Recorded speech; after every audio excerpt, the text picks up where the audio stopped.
E aí, meus amigos do Revisão, tudo certo? Bora para a nossa aula de Direito Financeiro aqui, pensando na PGE Sergipe, tá? Temas relevantes para a gente analisar aqui.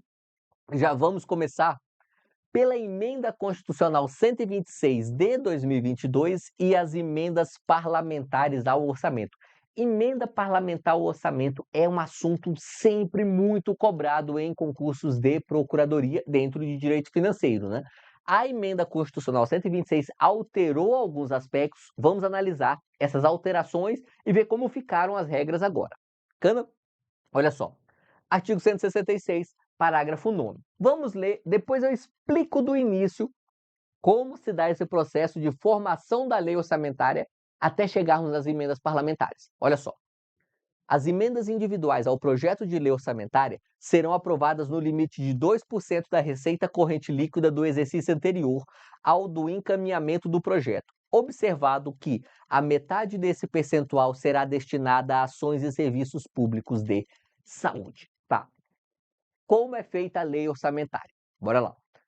A lei orçamentária ela é elaborada pelo Poder Executivo, tá? Mesmo os poderes que são autônomos e que fazem a própria lei, a própria previsão orçamentária, eles não mandam direto para o Congresso, eles mandam para o Presidente da República e o Presidente da República manda para o Congresso, tá? Então, por exemplo, o Judiciário, ele elabora a sua própria proposta orçamentária, na figura do STF. Mas o STF não manda para o Congresso, o STF manda para a Presidência da República, a Presidência da República reúne tudo e aí sim manda para o Congresso. Então, nós podemos falar que a iniciativa da lei orçamentária é sempre do chefe do Poder Executivo, presidente, governador, prefeito, cada um no seu ente federativo, claro. Bacana. Foi lá, o presidente da República mandou para o Congresso a lei orçamentária. O que os parlamentares fazem? Eles analisam e apreciam cada uma das previsões orçamentárias. E aí nós temos, na lei orçamentária, dois tipos de conteúdo: previsão de receita e autorização de despesa, tá? Sem contar aí as duas exceções também, né? Que duas exceções são essas? Autorização para pegar crédito suplementar, que já pode estar na própria lei orçamentária, e também a autorização para operações de crédito, inclusive antecipação de receita orçamentária. É a segunda exceção. Bacana? Então, quais são as duas regras aí? Autorizar receita, prever receita e autorizar despesa. Ok. Foi lá, então, portanto, no projeto de lei orçamentária, uma série de autorizações de despesa. Os parlamentares analisam uma a uma e, eventualmente, eles podem tirar alguma autorização de despesa dessas. Eles podem falar, olha, tem aqui uma autorização de 10 milhões de reais para comprar um novo avião para o presidente da República, mas a gente entende que novo avião para o presidente da República não é prioridade e tal, e eventualmente pode tirar isso. Ou seja, os parlamentares fazem o controle dessa lei orçamentária. E eles também podem acrescentar. Quando eles acrescentam a autorização de despesa, nós dizemos aí que há uma emenda parlamentar ao orçamento, tá? Até 2015, não havia previsão de percentual específico para essas emendas parlamentares. Lá em 2015, nós tivemos a primeira previsão. E essa primeira previsão falou o seguinte, olha, 1,2% da receita corrente líquida vai para as emendas individuais ao orçamento. E esse 1,2% das emendas individuais é de execução impositiva, obrigatória. O chefe do Poder Executivo ele não pode escolher se vai executar ou não aquela despesa. Tá bom? Isso lá em 2015. Em 2019, veio uma nova emenda constitucional e falou, olha, agora, além do 1,2% das emendas individuais, tem mais 1% para as emendas de bancada, que também é impositivo. Bacana. Agora, em 2022, deu mais um passo. Não é mais 1,2% da receita corrente líquida para as emendas individuais. Agora é 2%, tá? Então, veja, as emendas individuais, ou seja, são emendas que cada parlamentar faz, tomadas da 2% da receita corrente líquida, tá? A metade desse valor deve ir para ações de saúde, é que eu quero chamar sua atenção. Banca examinadora adora falar colocar uma pegadinha e falar: pode ir para ações de saúde e educação. Pô, todo mundo gosta de educação, né? Todo mundo acha que é útil e tal, então fala: não, para educação é sim, pode sim. Não, metade tem que ir para a saúde, só para a saúde, tá? Ok. Isso das emendas individuais, que tem um limite aí de 2% da receita corrente líquida e que são impositivas. Artigo 9º-A fala, olha, esses 2%, 1,55 vai para os deputados e 0,45 vai para os senadores, tá? Não havia essa divisão de percentuais aqui antes da emenda constitucional 126. A emenda constitucional 126 é que criou esses percentuais específicos aqui para o Senado e para a Câmara dos Deputados. Parágrafo 1º vai falar, olha, é obrigatória a execução orçamentária e financeira das programações oriundas de emendas individuais, em montante correspondente ao limite a que se refere o parágrafo 9º deste artigo, conforme os critérios para execução equitativa da programação definidas na lei complementar prevista no parágrafo 9º do artigo 165 desta lei. Em outras palavras, tudo que vem das emendas individuais ao orçamento e das emendas de bancada ao orçamento é de execução impositiva. O chefe do Poder Executivo ele não pode escolher se vai executar ou não aquela despesa. Há uma discussão, tá, no Brasil, doutrinária, se o orçamento inteiro é impositivo ou se ele não é impositivo. O texto constitucional dá a entender que ele é impositivo, mas na prática isso não é aplicado, tá? Bom, vou dar um exemplo aqui para você. Olha só, no projeto de lei orçamentária para 2024 no estado do Maranhão, está lá a previsão para a contratação de novos advogados públicos, tá? Agora você pensa o seguinte, se o estado do Maranhão não publicar esse edital, ele não vai contratar novos advogados públicos. Ao mesmo tempo, se você tentar entrar com ação judicial falando, olha, juiz, declara aí que o governador do estado é obrigado a publicar esse edital e a terminar esse concurso até o fim do ano para poder executar essa despesa da contratação de novos procuradores do estado para o estado de Maranhão. Você vai ter essa ação indeferida, pelo menos eu não vi nenhuma ser deferida até hoje. Ou seja, na prática, o orçamento, naquilo que não é emenda parlamentar, ele não é impositivo, tá? Na prática, o judiciário não está obrigando o executivo a executar. Pelo menos eu não vi casos práticos nesse sentido, tá? Então, doutrinariamente, é muito forte a corrente que fala, olha, o orçamento inteiro é impositivo. Na prática, eu posso garantir para você que ele não é, tá? Só quem é impositivo na prática são essas emendas parlamentares ao orçamento. Seja os 2% das emendas individuais, seja o 1% das emendas de bancada. Mesmo essas emendas impositivas, elas podem perder essa impositividade. Olha só. Se for verificado que a reestimativa da receita e da despesa poderá resultar no não cumprimento da meta do resultado fiscal estabelecida na LDO, os montantes previstos nos parágrafos 11 e 12 desse artigo poderão ser reduzidos em até a mesma proporção da limitação incidente sobre o conjunto das demais despesas discricionárias. Olha só o cenário. Nós temos ali, na lei orçamentária, a previsão para a receita e a autorização para a despesa. Essa previsão para a receita, ela é feita com base nas metas fiscais, que é um anexo da lei de diretriz orçamentária, da LDO. A LDO tem 2 anexos, tá? O anexo de riscos fiscais e o anexo de metas fiscais. Esse anexo de metas fiscais, ele prevê as metas mesmo para o ano que vem. Ele fala, olha, ano que vem a gente vai arrecadar 1 bilhão, vai gastar 980 milhões, vai pagar tanto de juro. Tem lá as previsões dele das metas fiscais. Ok. Com base nessas metas fiscais, a gente averigua quanto o ente federativo pretende receber no ano seguinte. Agora você pensa assim, ó, foi previsto que o ente federativo ele ia receber 1 bilhão de reais ao longo do ano. Nós chegamos na metade do ano e ele só recebeu 400 milhões. E aí ele olha e fala, olha, não tem dinheiro. A gente achou que ia arrecadar mais, mas está arrecadando menos. O que vamos fazer agora? Temos que limitar as despesas, tá? Esse é um fenômeno que se chama limitação de empenho. Ou seja, tinha lá uma autorização para gastar 100 milhões de reais asfaltando rodovia, como está faltando dinheiro, agora ao invés de ser 100 milhões, vai ser só 80 milhões para asfaltar a rodovia, tá? Se ocorrer essa limitação de empenho, se tiver que ocorrer essa readequação das despesas, as emendas parlamentares elas podem ser reduzidas, tá? Elas podem deixar de serem positivas. Então, nesse caso, veja, se fizerem os cálculos e falar, olha, para reequilibrar aqui esse orçamento, a gente tem que reduzir em 70% as despesas discricionárias, tá? 70% de redução.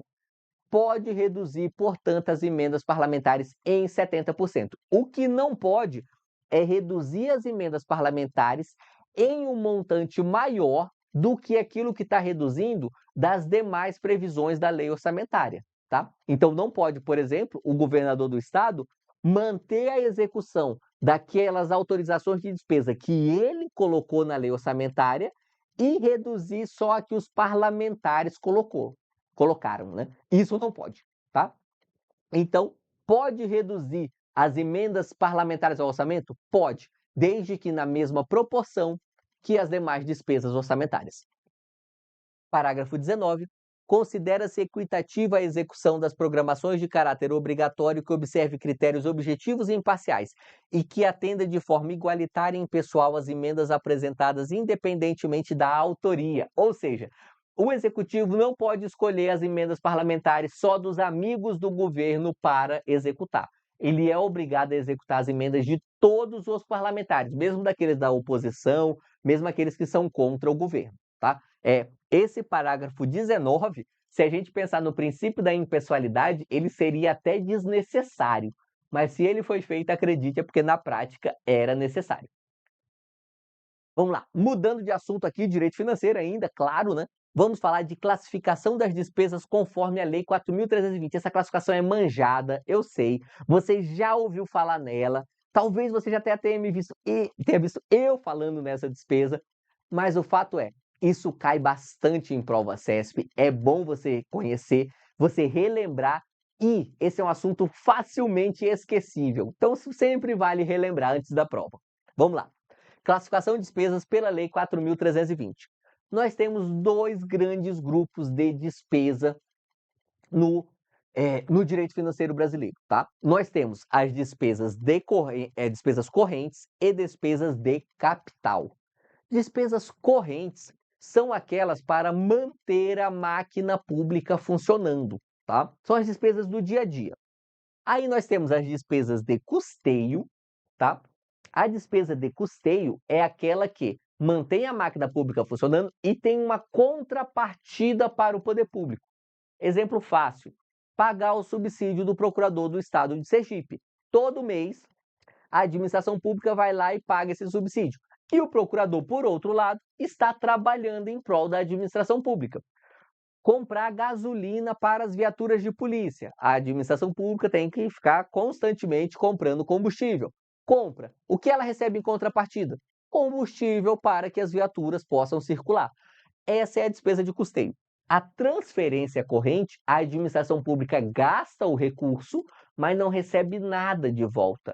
Por exemplo, pagar o provento de aposentadoria do procurador do estado aposentado, tá? O procurador do estado aposentado, ele faz o quê? Ele deita na rede e coça o saco. Ele não tem mais obrigação nenhuma com o estado. Ainda assim, todo mês ele recebe o provento de aposentadoria. Esse provento de aposentadoria é uma despesa pública. É uma despesa pública na categoria despesa corrente, na subcategoria transferência corrente, ok? E a despesa de capital? A despesa de capital é aquela que a administração pública ela não faz só para manter a máquina pública funcionando. Ela faz para conseguir prestar o serviço público, mas ela ganha algum acréscimo patrimonial em retorno. Por exemplo, construir a nova sede da Procuradoria. Vai construir a nova sede da Procuradoria, gastou 15 milhões de reais construindo um prédio ótimo, um prédio lindo, bacana. Gastou 15 milhões, é despesa pública? É despesa pública. O que a administração pública ganhou? Ganhou um prédio novo, tá? Então agora a administração pública tem um prédio de patrimônio. Por isso, é uma despesa de capital. Se esse patrimônio novo, ele representa um acréscimo para a prestação do serviço público, é um investimento. Se ele não acrescenta nada novo para a prestação do serviço público, é uma inversão financeira, tá? Olha só, o prédio público da Procuradoria construiu a sede, é investimento. Agora pensa, a administração pública já trabalhava em um prédio alugado. E aí eu vou dar um exemplo prático. O prédio da Procuradoria-Geral do Estado de Mato Grosso é um prédio alugado, tá? Pensa que está lá esse prédio alugado, bonitinho, e a administração pública uma hora olha e fala, olha, eu gosto tanto de trabalhar aqui como procurador do Estado que nós vamos comprar esse prédio, tá? Pode ser um contrato de compra e venda, pode ser uma desapropriação, enfim. O fato é, vamos ficar em definitivo com esse prédio. Isso representa uma despesa pública? Representa, tá? Vai gastar ali 12 milhões de reais para comprar esse prédio. Ok. É uma despesa de capital? É, porque vai ter um patrimônio público, que é o prédio. Agora, se esse prédio já estava alugado, se já estava sendo usado pela administração pública, vai mudar alguma coisa na prática da prestação do serviço público? Não, na prática não vai mudar nada, tá? A administração pública já estava no prédio, vai continuar naquele mesmo prédio. Então não é um investimento, é uma inversão financeira, tá? E a transferência de capital? A transferência de capital é quando um ente público passa recursos para outro ente público realizar uma despesa de capital. Por exemplo, o Estado de Sergipe passa 10 milhões de reais para que o município de Aracaju construa uma praça, tá? Nesse caso, do ponto de vista do município de Aracaju, a construção dessa praça será um investimento. Do ponto de vista do Estado de Sergipe, a transferência para a construção dessa praça não será um investimento, será uma transferência de capital. Outra hipótese de transferência de capital é a amortização do principal da dívida pública. Aqui você precisa prestar atenção para entender o raciocínio, tá? Olha só, pensa o seguinte: o ente público tem as suas dívidas. Essas dívidas correm juros. Quando a administração pública paga o juro da dívida, é uma despesa corrente na categoria transferência corrente. Por que isso? Porque o juro ele está sempre correndo, tá? Ele está corrente, né? Ou seja, de tempos em tempos, de mês em mês, de ano em ano, enfim, tal qual seja a fórmula de capitalização desse juro. O fato é, de tempos em tempos, esse juro ocorre. Ele é uma despesa corrente da administração pública. Já pagar o montante principal é uma despesa de capital. Aí você fala, não, René, agora o seu critério está errado. Por quê? Porque você falou que a despesa de capital, ela acrescenta um patrimônio para o poder público. E pagar o montante da dívida não gera patrimônio nenhum. Gera, tá?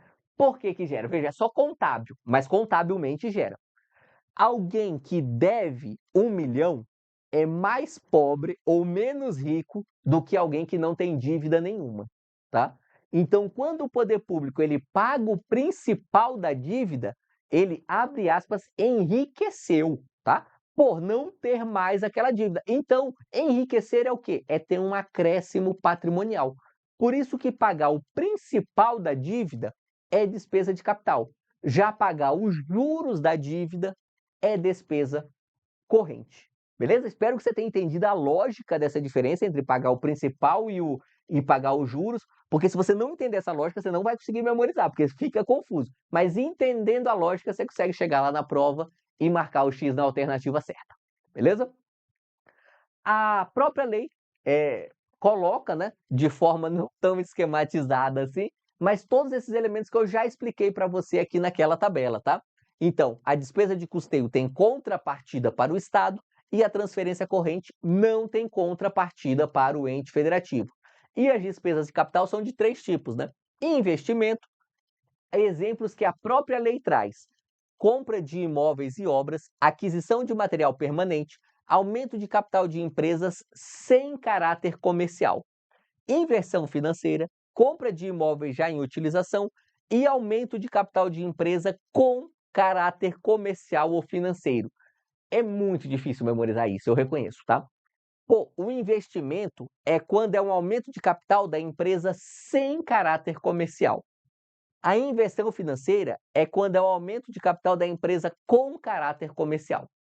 Aqui eu vou fazer uma explicação para você que, se fizer sentido, vai te ajudar a memorizar.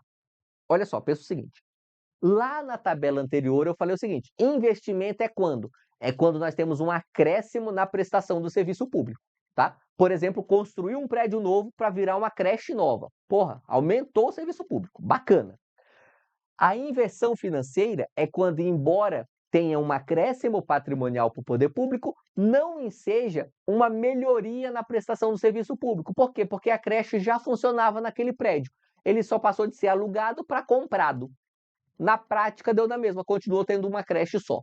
Então, é uma inversão financeira. Agora, pensa o seguinte: uma empresa pública sem caráter comercial é o quê? É uma empresa pública que presta serviço público. Por exemplo, uma empresa de saneamento de água e esgoto, tá? E uma empresa pública com caráter comercial é uma empresa que não presta serviço público, por exemplo, um banco público, tá? E aí você veja, se essa empresa ela não tem caráter comercial, quer dizer que ela presta serviço público. Se o poder público aumenta o capital dessa empresa, o que o poder público está fazendo? Está expandindo a prestação do serviço público, tá? Nesse caso que eu dei de água potável e tratamento de esgoto. Por isso que é investimento, porque está expandindo a prestação do serviço público. Já quando coloca dinheiro na empresa com caráter comercial, não está expandindo a prestação do serviço público, porque ela não presta serviço público, ela tem caráter comercial. Por isso é uma inversão financeira, ok? E o último tipo é a transferência de capital. Auxílio para obra pública. Esse auxílio para obra pública é quando transfere recurso para outro ente federativo. É o exemplo que eu dei agora há pouco do estado de Aracaju transferir. Estado de Aracaju não, né? Estado de Sergipe transferindo recurso para o município de Aracaju construir uma praça. E a amortização da dívida pública. E por falar em dívida pública, vamos para o último assunto aqui da nossa revisão de véspera em direito financeiro, mas calma que ainda vai ter muita aula boa para você aqui hoje. Inclusive, já peço para deixar aquele like, se estiver gostando aqui das nossas aulas, se elas estiverem ajudando você nessa revisão de véspera. Se inscrever aqui no canal, se você se interessa por conteúdos de procuradoria, porque a gente sempre está trazendo muito conteúdo grátis para você, ok? E se você tiver interesse em aproveitar as melhores condições para adquirir os melhores cursos da advocacia pública, nós estamos na Black Friday, que só vai até amanhã, tá? Só vai até a noite deste domingo, dá uma olhada lá. Nós temos o curso extensivo do Revisão PGE pelo menor preço já feito no curso extensivo do Revisão PGE. É uma oferta realmente incrível nessa Black Friday e que não vai se repetir no futuro, nem mesmo na próxima Black Friday, porque esse preço realmente ficou bem baixo, ok? Vamos lá. Dívida pública. Operações de crédito por antecipação de receita. Dívida pública é o assunto que estuda a aquisição de operações de crédito pelo poder público. Ou seja, é quando o poder público ele pega um empréstimo para custear os seus serviços. Um desses tipos de empréstimo que o poder público pode pegar é a operação de crédito por antecipação de receita. O que caracteriza essa operação de crédito por antecipação de receita? Ela é um empréstimo que o poder público pega em um ano para quitar dentro deste mesmo ano. É só para fazer o fluxo de caixa da administração pública. Então pensa assim, chegou ali em abril, tá faltando dinheiro para pagar os servidores públicos. O governador olha e fala, vixe, tá feio. Liga para o secretário de Fazenda, fala, secretário de Fazenda, precisamos de dinheiro porque a gente não vai conseguir pagar os servidores públicos. O secretário de Fazenda olha e fala, olha, a arrecadação de ICMS está ruim, a arrecadação de IPVA tá ruim, as de TCMD tá pior ainda, a gente não vai conseguir aumentar a arrecadação tributária para pagar os salários dos servidores públicos. Aí o governador pergunta, e o que a gente pode fazer? O secretário de Fazenda fala, olha, vamos ligar para o banco e vamos pegar um dinheiro emprestado. É isso. Operação de crédito por antecipação de receita é isso. É pegar um dinheiro emprestado junto ao banco para pagar as despesas do momento e pagar esse empréstimo todo até o fim do ano, tá? Feita essa explicação, vamos às regras que a Lei de Responsabilidade Fiscal traz para a gente no artigo 38. A operação de crédito por antecipação de receita destina-se a atender insuficiência de caixa durante o exercício financeiro e tem que seguir as seguintes regras. só pode ser feito a partir do dia 10 de janeiro e deve ser integralmente paga até o dia 10 de dezembro, tá? Então, entre o dia 10 de janeiro e 10 de dezembro. E não será autorizado se for cobrado outros encargos que não a taxa de juros da operação. Esses empréstimos por antecipação de receita orçamentária só podem ter um tipo de cobrança neles: juros. Só. Não pode ter taxa de abertura de crédito, taxa de avaliação de crédito, enfim, qualquer outro tipo de remuneração do sistema bancário. Não, só juros, tá? Isso é por força do princípio da transparência, né? Porque senão pode até falar, a taxa de juros é pequenininha, mas aí paga tantos outros penduricários que acaba ficando um crédito bem custoso. Por isso que só pode ter uma coisa só para ficar tudo claro. É só juros. Ok. E o que é proibido? É proibido pegar uma operação de crédito por antecipação de receita se já existe outra em andamento. Aqui, olha a pegadinha. O examinador pode falar o seguinte: não pode pegar 2 empréstimos por antecipação de receita orçamentária no mesmo exercício financeiro. Tá errado. Pode. O que não pode é pegar 2 empréstimos ao mesmo tempo. Mas se eu pego um em fevereiro e pago em maio, em outubro posso pegar outro para pagar em novembro, tá? Mas não pode ter 2 ao mesmo tempo. Isso não pode. E não pode pegar esse empréstimo por antecipação de receita orçamentária no último ano do mandato do presidente, do governador ou do prefeito municipal. Além disso, parágrafo 1º, as operações de que trata esse artigo, ou seja, essas operações de crédito por antecipação de receita orçamentária, não serão computadas para efeito do que dispõe o inciso 3 do artigo 167 da Constituição, a regra de ouro da administração pública. Aqui eu preciso abrir um parênteses para explicar esse assunto para você, tá? E eu preciso da sua atenção. Olha só. O que é a regra de ouro da administração pública? Aliás, essa regra de ouro é da administração, não é nem da administração pública, é até da administração das empresas privadas mesmo. O que é essa regra? Só que não tem lei para as empresas privadas, né? É só uma regra que os administradores criaram. O que essa regra quer dizer? Ela fala o seguinte, olha, se você pegar mais dinheiro emprestado do que você forma de patrimônio, quer dizer que na prática você está empobrecendo ao longo do tempo, tá? Aplicado para a administração pública. Se o poder público pega mais empréstimo do que a somatória das despesas de capital, quer dizer que esse poder público ele está insustentável no longo prazo, ele vai quebrar, tá? Então, assim, o poder público pode pegar empréstimo? Pode, mas tem que ser abaixo do montante das despesas de capital, porque aí quer dizer que ele está formando mais patrimônio do que está se endividando. Então, ele é sustentável no longo prazo. Essa é a nossa regra de ouro. Esse parágrafo primeiro, ele excepciona a regra de ouro. Ele fala, olha, o empréstimo por antecipação de receita orçamentária, ele não entra nesse cômputo total de empréstimos para verificar a regra de ouro. Por que não? Porque ele é pago dentro do mesmo exercício financeiro, então ele não vira endividamento de longo prazo. Ele só existe para manter o fluxo de caixa da administração pública, tá? Por isso que o empréstimo por antecipação de receita orçamentária, ele não entra no cálculo de operações de crédito para fins da contagem do inciso 3 do artigo 167 da Constituição, que é a regra de ouro da administração. Ok? As dívidas públicas têm limites, tá? Esses limites, eles são estabelecidos pela Resolução 40 do Senado. E aqui eu já deixo a pegadinha para você, a União não tem limite para endividamento, tá? Por quê? Porque o presidente da República nunca mandou o projeto de lei, o projeto de resolução aqui para estabelecer o limite de endividamento da União. Mas estados e municípios têm limite sim, tá? E aí, olha só, no caso dos estados, é de 2 vezes a receita corrente líquida, ou 200% da receita corrente líquida, se você preferir. Então, o estado de Sergipe pode se endividar? Pode. Qual é o limite? 2 vezes a receita corrente líquida. E o município? 1,2 vezes a receita corrente líquida, ou seja, até 120% dessa receita.